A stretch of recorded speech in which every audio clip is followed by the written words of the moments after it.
This morning, we welcome Secretary of Treasury Janet Yellen to testify for the first time before this subcommittee. Madam Secretary, thank you for being here today.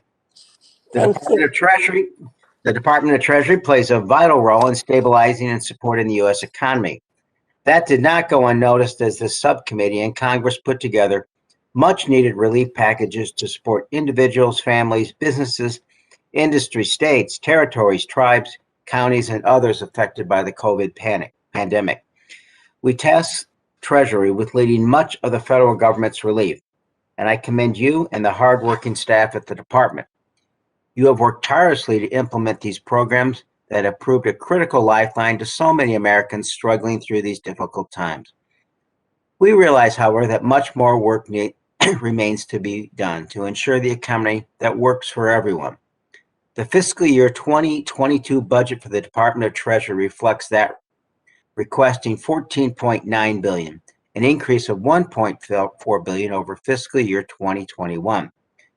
Within this amount, the administration requests $13.2 billion for the Internal Revenue Service, an increase of $1.2 billion. In addition, the administration requests a $417 million discretionary cap adjustment for tax enforcement as part of a multi-year initiative to increase tax compliance and raise revenues.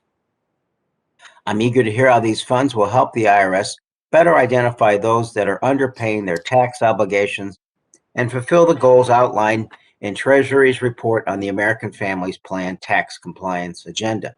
I'm also happy to see that for the first time in 4 years, the budget request does not propose to eliminate funding for community development financial institutions.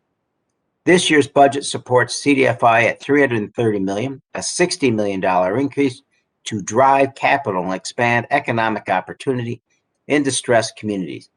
I look forward to hearing about the expansion of this program, as well as the department's rollout of $12 billion in emergency stimulus funds to CDFIs and minority depository institutions to rebuild and invigorate low-income and underserved areas impacted by the pandemic. I'm also pleased to see a significant increase in funding for the Financial Crimes Enforcement Network to support the department's effort to combat money laundering and safeguard financial system. The Anti-Money Laundering Act of 2020, which was enacted at the beginning of this year, is the first comprehensive revision to anti-money laundering and countering the financing of terrorism laws in nearly 20 years.